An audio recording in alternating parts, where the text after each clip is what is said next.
नमस्कार, मैं हूं आपके साथ दीपक भदौरिया। हमारे खास प्रोग्राम बिग डिबेट में आपका स्वागत है। मध्य प्रदेश की सियासत में केंद्रीय मंत्री ज्योतिरादित्य सिंधिया के चुनाव लड़ने को लेकर सस्पेंस बरकरार है और इस सस्पेंस के बीच केंद्रीय मंत्री ज्योतिरादित्य सिंधिया के दक्षिण विधानसभा सीट से चुनाव लड़ने की मांग तेज हो गई है। उनके समर्थकों ने पार्टी आलाकमान से सिंधिया के लिए दक्षिण विधानसभा सीट के लिए टिकट दिए जाने की मांग उठाई है। इतना ही नहीं, पार्टी के जिला अध्यक्ष और दक्षिण विधानसभा सीट से टिकट के प्रबल दावेदार ने भी केंद्रीय मंत्री ज्योतिरादित्य सिंधिया के दक्षिण विधानसभा सीट से चुनाव लड़ने पर अपनी सहमति जता दी है। सिंधिया को चुनाव मैदान में यहां ललकार रही कांग्रेस भी सिंधिया से दो दो हाथ करने के लिए आतुर दिखाई दे रही है। इसी पर चर्चा करें उससे पहले देख लेते हैं रिपोर्ट। ग्वालियर शहर की दक्षिण विधानसभा सीट पर बीजेपी के भीतर टिकट को लेकर मंथन का दौर जारी है। ग्वालियर दक्षिण विधानसभा सीट बीजेपी का सबसे मजबूत किला माना जाता है। हालांकि 2018 में कांग्रेस के प्रवीण पाठक ने बीजेपी के इस मजबूत किले में सेंध लगाकर यहां कांग्रेस का परचम लहरा दिया था। इस विधानसभा सीट पर टिकट के लिए खींचतान मची हुई है। बीजेपी इस सीट पर अब तक अपना उम्मीदवार तय नहीं कर पाई है। इस विधानसभा सीट पर बीजेपी में टिकट के लिए एक अनार 100 बीमार जैसी स्थिति है। इस बीच केंद्रीय मंत्री ज्योतिरादित्य सिंधिया के समर्थक और सिंधिया के महल के करीबी बीजेपी के नेतृत्व से केंद्रीय मंत्री ज्योतिरादित्य सिंधिया को दक्षिण विधानसभा सीट से उम्मीदवार बनाए जाने की मांग कर दी है। उनका दावा है कि यहां से केंद्रीय मंत्री ज्योतिरादित्य सिंधिया भारी मतों से जीत हासिल करेंगे।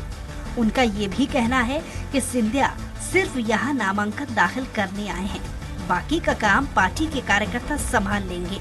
यानी उन्होंने साफ तौर पर कहा कि बिना चुनाव प्रचार किए सिंधिया यहाँ बड़े अंतर से जीत हासिल कर लेंगे। तो दूसरी तरफ ग्वालियर दक्षिण में टिकट के प्रबल दावेदार नारायण सिंह कुशवाहा भी दिल खोलकर सिंधिया के दक्षिण विधानसभा सीट से चुनाव लड़ने की मांग का समर्थन कर रही हैं। हालांकि दक्षिण विधानसभा सीट पर बीजेपी के जिला अध्यक्ष अभय चौधरी की भी नजर है।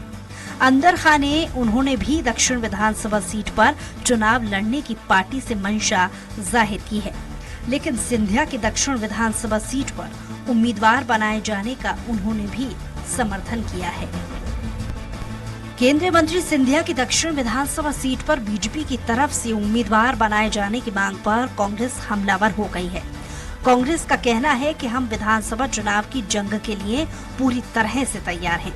अगर सिंधिया भी यहां से चुनाव मैदान में आएंगे तो उन्हें भी शिकस्त देकर चुनाव जीतकर एक रिकॉर्ड कायम करेंगे।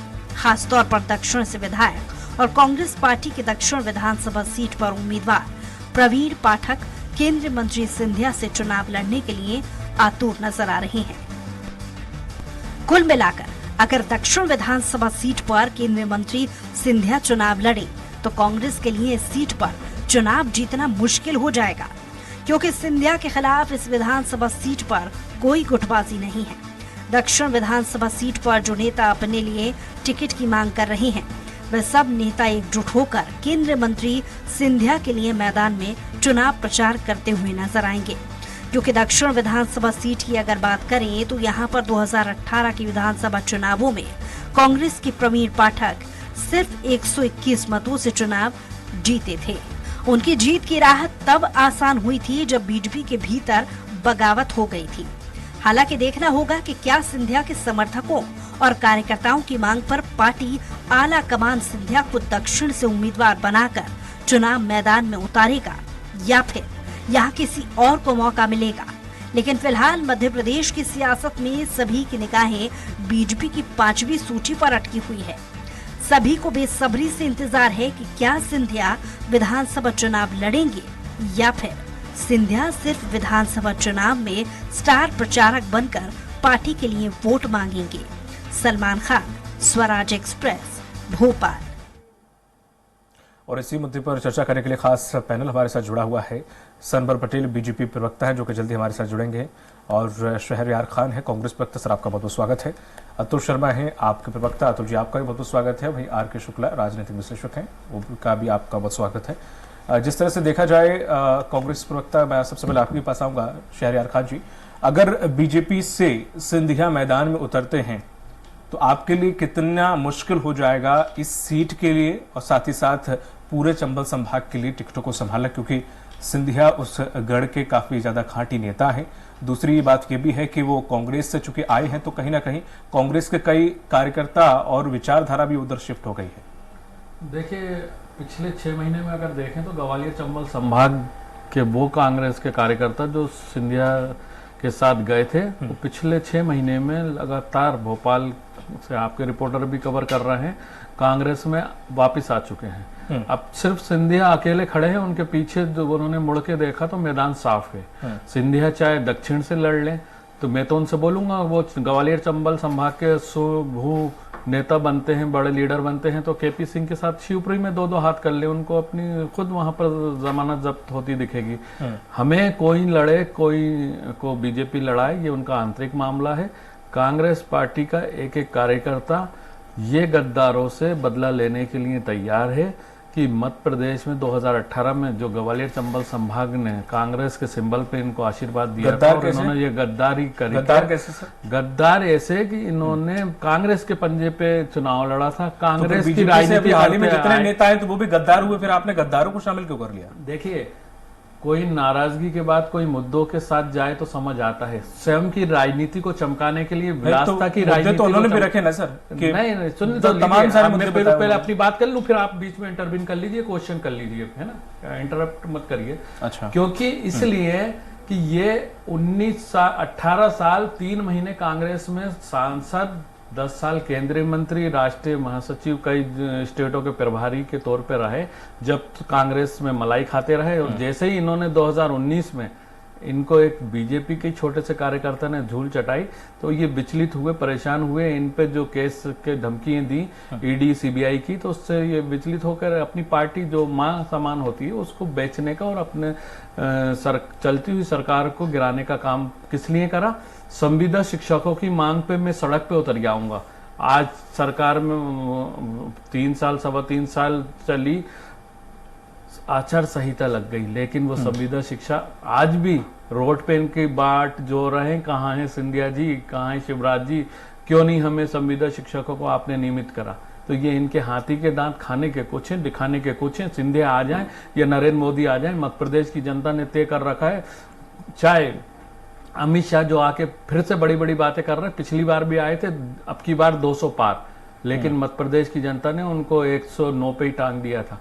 इस बार तो उनके 50-55 आरएसएस के सर्वे बता रहे हैं स्थिति बहुत विपरीत है। मैं अभी 27 दिन जन आक्रोश में बिंद के एरियो में और महाकौशल में घूम के आया हूँ। रात में 2:30 बजे तक हमको लोग सुनने को और इंतजार करते मिले, और इससे साफ जाहिर होता है कि वो ट्राइबल हमारे आदिवासी भाई बहन जो कपाल पे मूत्र विसर्जन के बाद नाराज हैं, जो उनकी बेटियों पे अत्याचार हैं, जो रेप है, जो जिंदा गाड़ देने की नेमावर की घटना है, चौराहों पे उनको नीचा दिखाने का काम हो रहा है, और ये निकम्मी सरकार ने कुछ नहीं करा। तो वो सब अपने आत्मसम्मान का, चाहे महिलाएं हों, वापस 2018 की तरह मध्य प्रदेश महिला अत्याचार में देश में 1 नंबर पे शर्मसार हो रहा है।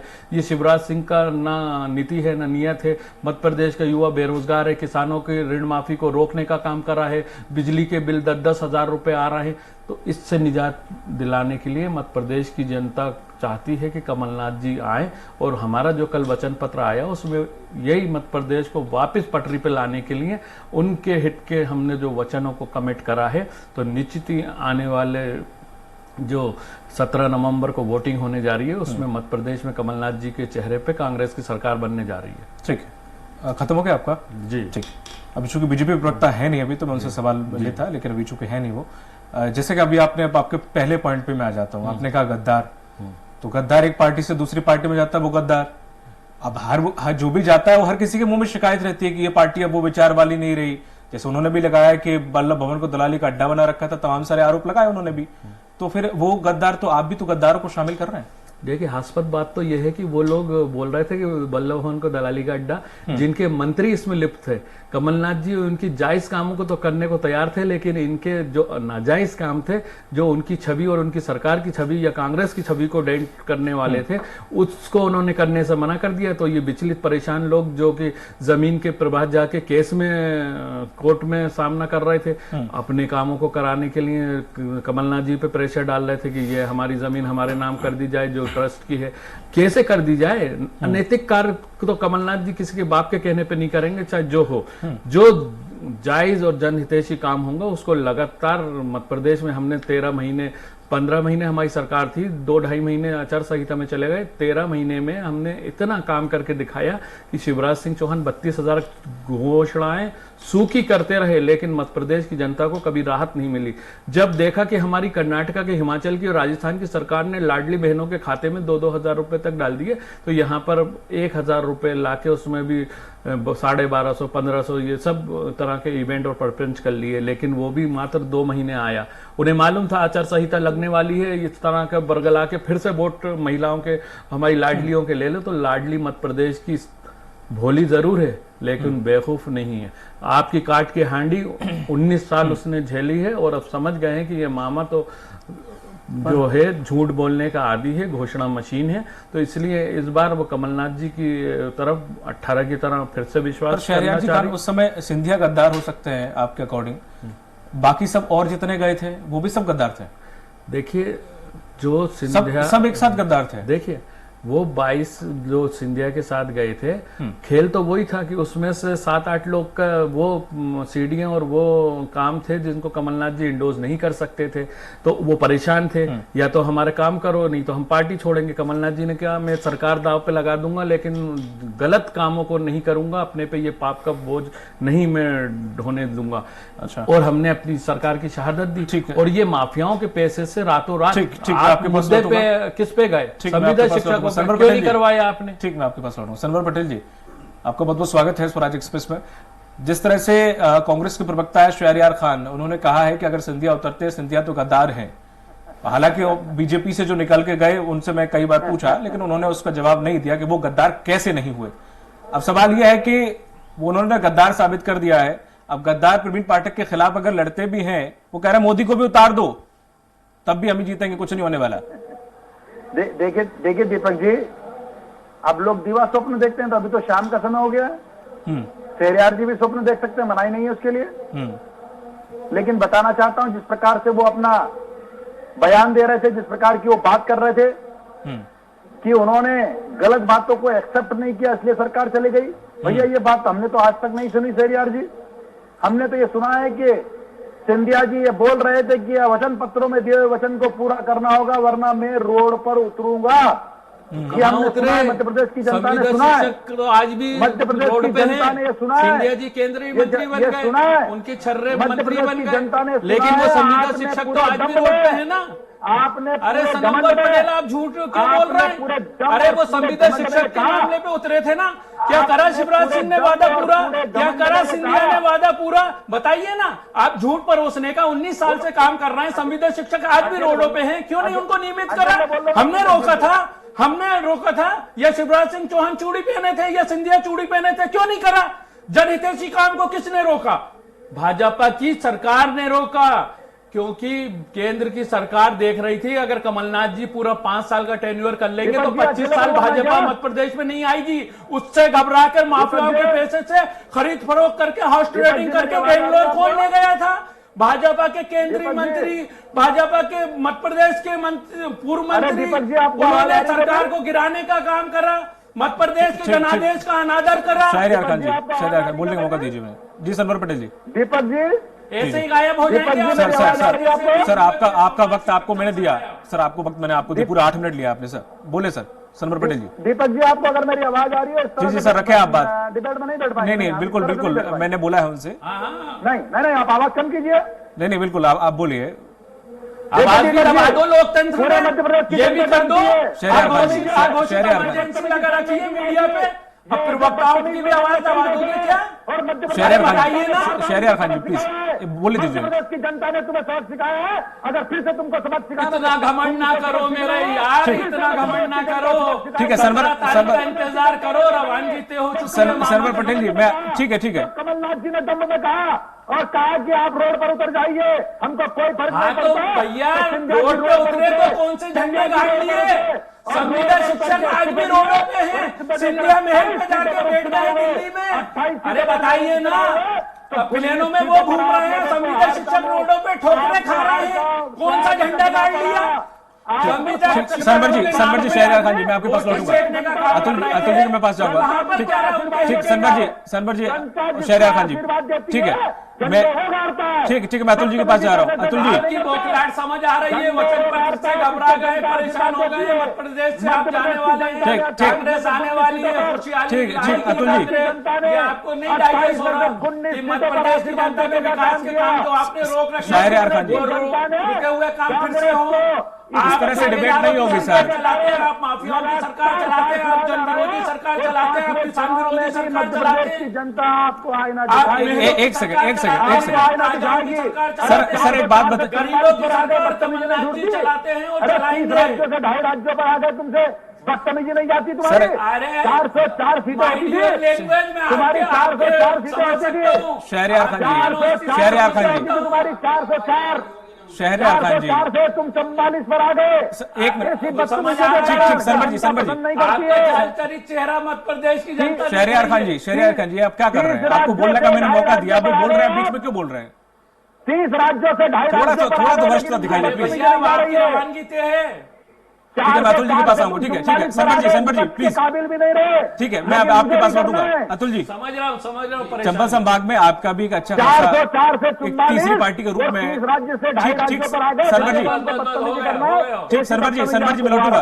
हो गया अतुल जी आप भी वहां पर एक अच्छे अफसर के रूप में वहां पे देख रहे हो, तीसरे नंबर की पार्टी वहां पर आप अपने आप को रखता हुआ ऐसे महसूस कर रही है और वहां पे आपका अच्छा जनाधार भी है, लेकिन अब ऐसे में सिंधिया और बाकी जो कई मंत्री और पूर्व मंत्री वहां पर पहले से हैं, तो ऐसे में कितना मुश्किल हो जाता है अगर सिंधिया भी उतरते हैं और बाकी बीजेपी, कितना टफ मुकाबला हो जाएगा ये आपके लिए? देखिए ज्योतिरादित्य सिंधिया जी की बात हो रही है तो मैं ये कहना चाहता हूं कि केंद्रीय मंत्री नाम के आगे पीछे लिखने से कुछ होता नहीं है। पिछला लोकसभा चुनाव वो गुना से हार के बैठे हैं। ये तो चुनावी लड़ाई है ना, यहां तो चुनाव की बात हो रही है, चुनावी दौर आ गया है। तो ज्योतिरादित्य सिंधिया का जनाधार तो उनके घर पे ही नहीं है और अब वो भोपाल के दक्षिण पश्चिम में उनके चुनाव लड़ने की अटकलें तेज हो रही हैं। तो देखिए कुछ भी परिवर्तन नहीं होना है। अभी बीजेपी और कांग्रेस के प्रवक्ता महोदय आपस में बातों से झगड़ा कर रहे थे। शिक्षा संविदा शिक्षक शिक्षक होता क्यों है? एक बहुत महत्वपूर्ण आज सवाल मैं आपके और जवाब भी रखना चाहूंगा कि शिक्षक होता है शिक्षा देने के लिए बच्चों को। मैंने परसों मतदान केंद्र की सूची निकाली। भोपाल में 7 विधानसभाएं आती हैं, राजधानी जिला है भोपाल। हुजूर विधानसभा की मैं आपको बात बता रहा हूं। हुजूर विधानसभा में सैकड़ों ऐसे गांव हैं जहां 5वीं तक स्कूल है, 8वीं तक स्कूल है। आप बच्चों को क्या शिक्षा देंगे और उनको क्या पढ़ाएंगे? और ऐसे में आप प्रदेश और देश का भविष्य बनाने की बात करते हैं। एक मैं आपको और दिल्ली वाली बात बता दूं, वहां तो हम अच्छी शिक्षा दे ही रहे हैं, सबको पता है, बार बार मुझे कहने की जरूरत नहीं है। इस साल 1074 बच्चे डॉक्टरी की परीक्षा उत्तीर्ण किए हैं, नीट की। ये अपने आप में एक उदाहरण है। हम यहाँ गांव गांव जा रहे हैं और जब सर्वे करते हैं अपने दिल्ली मॉडल का प्रचार गारंटी के रूप में करते हैं, तो गांव के घरों घरों में हमको ये रिपोर्ट मिलती है। ये गांव की रिपोर्ट बता रहा हूं मध्य प्रदेश की जनता का, कि भाजपा 80 से 100 सीटों में अपनी जमानत जब्त कराने जा रही है इस बार के चुनाव में। अच्छा। ये आंकड़ा मध्य प्रदेश की जनता का है। अच्छा। ये मेरा नहीं है। और कांग्रेस का भी थोड़ा बहुत रेशियो कुछ हुआ आपके पास? नहीं, कांग्रेस का रेशियो क्या, अभी मैं वही आपसे बोला ना कि संविदा शिक्षक की बात कर रहे हैं और महाकाल लोक निर्माण की आप बात कर लीजिए। तो मिली जुली चीजें हैं। देखिए आज के डेट में यह कहना मुश्किल है कि एक किसी भी आप व्यक्ति का नाम ले लीजिए, किसी भी कांग्रेस पार्टी से या बीजेपी से, कि कल वो बीजेपी में रहेगा, कांग्रेस में रहेगा। तो विधानसभा में, मध्य प्रदेश विधानसभा चुनाव में इन दोनों पार्टियों का नाम जो है एक कर लेना चाहिए। आपस में बैठ के विचार करके। सीटों पर देख रही है आप 230 सीटों में चुनाव लड़ रही है। बूथ स्तर तक हमारे संगठन का निर्माण हो गया है। हमारे दिल्ली मॉडल को मध्य प्रदेश की जनता स्वीकार कर रही है। और जैसा मैंने आपको बताया कि 5वीं और 8वीं से आगे मध्य प्रदेश के गांवों में स्कूल नहीं है। मतलब मैं सिर्फ इतना पूछ रहा हूं, कितने अंक पे आप अपने आप को देख रहे हैं? बस इतना बताइए। बस हमारी सरकार बनेगी मध्य प्रदेश में। हम सर्वे में नहीं आते हैं, सरकार में आते हैं, चाहे दिल्ली की बात हो चाहे पंजाब की बात हो। ठीक है, मतलब बहुमत है, मतलब पूरा है। बिल्कुल बहुमत से आएंगे। ठीक है, 114, 15 से 25 तक चला जाए। ठीक। आर के शुक्ला जी, जिस तरह से सिंधिया जिस जगह से लड़ने की सोच रहे हैं या उनकी कही जा रही है, मांग उठ रही है, तमाम सारी चीजें, वहां पर और भी क्राइटेरिया है और भी समीकरण है। सिंधिया जी को चलिए ठीक, अगर लड़ा भी देते हैं वहां से, और वो जीत भी जाते हैं, तो अब इनके पास जितने भी कारतूस है लोकसभा के लिए सब खत्म कर दिए इन्होंने, तो आगे इनकी क्या रणनीति है? क्या इनसे फिर से वहां पर उपचुनाव कराएंगे, या इन्हें फिर से टिकट लोकसभा में दी जाएगी? क्योंकि जितने भी इनके पास वेपन है वो सारे इस्तेमाल इन विधानसभा में कर लिए। देखो यानी बीजेपी पार्टी में सस्पेंस रहता है, और बीजेपी, ये बात बिल्कुल सही है कि बीजेपी अपने कार्यकर्ताओं को मौके प्रदान करती है। तो जैसे कि अभी उन्होंने अपने सभी सांसदों, अधिकांश सांसदों को, जिसमें जो भी एमपी के, हाँ, वर्तमान में जो केंद्रीय मंत्रिमंडल में शामिल थे, है ना, लगभग सभी को विधानसभा चुनाव में उतार दिया है। ठीक है। कोई अतिशयोक्ति नहीं होगी अगर सिंधिया जी को चुनाव में उतारा जाता है, लेकिन ये बात भी बिल्कुल सही है कि सिंधिया जी विधानसभा चुनाव लड़ेंगे या नहीं लड़ेंगे ये तय करेंगे सिंधिया जी खुद, ना कि बीजेपी। ठीक। क्यों? उसका कारण है कि संक्षिप्त में जिन्हें प्रदेश में सिंधिया जी एक कदावर नेता हैं, और जो उन्होंने 2018 में सिद्ध कर दिया। सही बात है। कांग्रेस वाले कुछ भी बोले, ये बात बिल्कुल सत्य है कि वो कदावर नेता हैं। कांग्रेस के सारे मुख्यमंत्री हों या रणनीतिकार हों, पूर्व मुख्यमंत्री हों, सबके सामने उन्होंने अपना जो एक वो होता है, नेतृत्व बल होता है, वो उन्होंने सिद्ध किया और सरकार गिरा दी। और दूसरी तरफ बीजेपी को समर्थन देके द्वारा जनता के बीच में जाकर चुनाव में भी निकाल लिया। उनके जो भी मेंबर थे सब चुनाव जीत के आए। ये बात बिल्कुल सत्य हो गई है कि कांग्रेस पार्टी जिन्हें सिंधिया जी को नकार नहीं सकती, एक उनका अपना जनाधार है। ठीक। सबसे पहले मैं आपके पास आऊंगा सनवर जी, कुछ मैं खींचना मत आप, क्योंकि समय हमारे पास कम है, फिर और मैं अपने प्रवक्ताओं को नहीं दे पाऊंगा, तो निवेदन है छोटे छोटे आंसर रखिएगा। सिंधिया जी वहां पर लड़ रहे हैं या नहीं लड़ रहे हैं, जो बातें निकल कर आ रही है, कितनी इनमें सच्चाई है? ये वाला आंसर छोड़ के कि नेतृत्व जो कहेगा, संगठन जो कहेगा, इसे थोड़ा सा अलग देना। तो आप बताइए, हम तो भारतीय जनता पार्टी के प्रवक्ता हैं साहब, जो भारतीय जनता पार्टी कहेगी वही कहेंगे। दीपक जी आप कहेंगे वो तो नहीं कह पाएंगे। चलिए ठीक है। दक्षिण, क्योंकि खंडेलवाल जी वहां पे आते हैं, सरदार मराठा परिवार से आते हैं, और काफी ताल्लुक उनके बहुत अच्छे से रहे हैं, क्योंकि उनके पिताजी के साथ उन्होंने काम किया उनकी सरकार में, तो वो बहुत खास भी रहे हैं। बिना इधर उधर से वो कोई स्टेटमेंट जारी नहीं करेंगे। एक बार उनके कार्यालय से भी इस प्रकार का स्टेटमेंट जारी हो चुका कि ऐसा उन्होंने नहीं कहा कि वो नहीं लड़ेंगे, तो कहीं ना कहीं अंदाजा ऐसा लगाया जा रहा है कि वो लड़ सकते हैं। दक्षिण ही क्यों? स्पष्ट है, पक्की सीटें इसलिए। देखिए, भारतीय जनता पार्टी में अनुशासनहीनता नाम की चीज नहीं है। भारतीय जनता पार्टी में बड़े से बड़े नेता भी सबसे पहले कार्यकर्ता है, और कार्यकर्ता के भाव के साथ जो पार्टी तय करती है वो कार्यकर्ता या हमारा नेता करता है। ठीक है, समय कम है इसलिए थोड़ा सा रैपिड फायर खेलते हैं जी, ये सब उदाहरण है। ठीक है। दक्षिण विधानसभा क्यों? ये आप अपना आकलन लगा, चौथा स्तंभ है साहब आप डेमोक्रेसी का। सर, आप बिना रणनीति के तो कुछ करते नहीं, वो पकी पकाई सीटें, इसलिए ऐसे करके वहां रिस्क आपको मना नहीं। देखिए आप वहां पे सिर्फ अकेले ये नहीं है, अनु मिश्रा भी चाह रहे हैं वहीं से, नारायण सिंह कुशवाहा भी वहीं से आ रहे हैं, समीक्षा गुप्ता भी वहीं से चाह रही है, सभी लोग उसी सीट के पीछे क्यों पड़े हैं? कोई मनाही नहीं है, आप कोई प्रश्न कर ले, हमारे यहाँ ऐसा बिल्कुल नहीं है। भारतीय जनता पार्टी का नेतृत्व जो तय करेगा, संसदीय बोर्ड जिस पर मोहर लगाएगा, वो कार्यकर्ता। सिंधिया अगर लड़ भी जाते दक्षिण विधानसभा थे, जो अनु मिश्रा को बार बार लॉलीपॉप पकड़ा दी जाती है, उनका क्या होगा? नारायण सिंह कुशवाहा जो कि 2003 से 2013 तक वहां तक लड़े और वहां जीते, उनका क्या होगा? और समीक्षा गुप्ता जी जो कि पहले आपका खेल बिगाड़ चुकी है और कांग्रेस के उम्मीदवार को जिता चुकी है, प्रवीण पाठक को पूरा चुनाव खेल बिगाड़ दिया था, वो भी वहीं पर अगर दोबारा हुआ फिर क्या होगा? देखिए दीपक जी, मैं आपके प्रश्नों को अपने शब्दों में तो नहीं ले सकता, लेकिन ये सब आपका आकलन है और आप स्वतंत्र है अपने आकलन। मेरा आकलन नहीं है सर, मैं तो बस पूछ रहा हूँ, हालात ऐसे हैं, आप उनसे कैसे निपटेंगे या फिर कुछ तो सोच रखा होगा ना सर? बिल्कुल हालात नहीं है। भारतीय जनता पार्टी का जो कैंडिडेट होगा वो भारी मतों से चुनाव जीतेगा। मध्य प्रदेश में भारतीय जनता पार्टी की सरकार बड़े बहुमत के साथ ऐतिहासिक विजय की ओर बढ़ रही है, और जनकल्याणकारी योजनाएं चाहे केंद्र सरकार की हो चाहे राज्य सरकार की हो, उनके माध्यम से, और खास करके 15 माह का जो कांग्रेस का फेलियर है, जो हमारे विद्वान साथी जिस प्रकार की झूठी बातें कर रहे थे, वो मध्य प्रदेश की जनता जानती है। बड़ा आशीर्वाद भारतीय। ठीक है, मैं हालांकि मेरे किसी भी उसका उत्तर नहीं दिया आपने, बस पार्टी कमान, पार्टी आला कमान, बस यही आपने कहा। चलिए ठीक है, हो सकता है कि आपने उस चीज पे थोड़ा अध्ययन न किया हो या फिर कुछ और तैयारी करके नहीं हो, लेकिन ठीक है। शहरयार खान जी, जिस तरह से शहरयार भाई तो हो नहीं जो कुछ भी बोल दूं। नहीं मुझे तो ठीक बोलना है, जो पर एक जितना मेरी समीकरण पार्टी हर सीट का होता आपके है, तो हिसाब उसकी से नहीं जानकारी बोलूंगा। हमें थोड़ा सा कांग्रेस पार्टी देखिए। में लोकतांत्रिक प्रक्रिया का निर्वहन होता है और हमको इतनी आजादी लांचर हो रहती है आप। कि हम अपनी बात को रख सके। ठीक, आप शहर डर खान, डर कर आप नहीं, कुछ भी कर सकते हो। आप शहर ये खान, डिबेट से उठेंगे नहीं, आप आपको कुछ हटा भी कर दिया सकते हो, जाएगा। हम आपकी नहीं वहां कर पर ये औकात है, शहर खान जी, अल्पसंख्यकों की वहां पर ये भाजपा में ये बदतमीजी औकात है। शहर खान जी, आपकी हिम्मत ये नहीं है बोल बदतमीजी सके, है। हम बोल सकते हैं ये बदतमीजी क्योंकि हम बोल सकते हैं। दीपक जी, ये हम बदतमीजी सबसे दीपक जी, ये लोकतांत्रिक बदतमीजी पार्टी का हिस्सा अरे है। बदतमीजी, आपकी शहर खान जी, बदतमीजी, जी, बिल्कुल बदतमीजी। अरे ये मध्य तमीज प्रदेश आप के लोग लोग देख रहे सिखाएंगे। हैं। हम ये बदतमीजी का आंधी प्रदेश के दी है, लोग देख 3 रहे हैं। दिसंबर आंधी दी, जनता आपको देख रही सारे है। तमीज और अरे शर्मा जी, बदतमीजी, आप ही के सहपाठी अरे हैं, मैं बदतमीजी, क्या उन्हें तमीज सिखाऊंगा अरे या किसे बदतमीजी। रोकूंगा, अब आप ही बताइए। भाजपा कितनी तमीजदार पार्टी है समझ आएगा अभी आपको। ठीक है, आगे चलिए, चाटुकारिता करते करते जब थक जाएंगे, जब ठीक है, पता चलेगा। समय भी खत्म हो चुका है। मैं इसीलिए बोलता हूँ कि सर समय कम रहता है, अगर एक एक करके बात भाजपा उसी से सवाल नहीं होने वाला आपके चलिए, बहुत सुबह। बहुत शहरियार खान जी, शंकर जी, अतुल जी और आर के शुक्ला जी, आपको बहुत बहुत शुक्रिया इस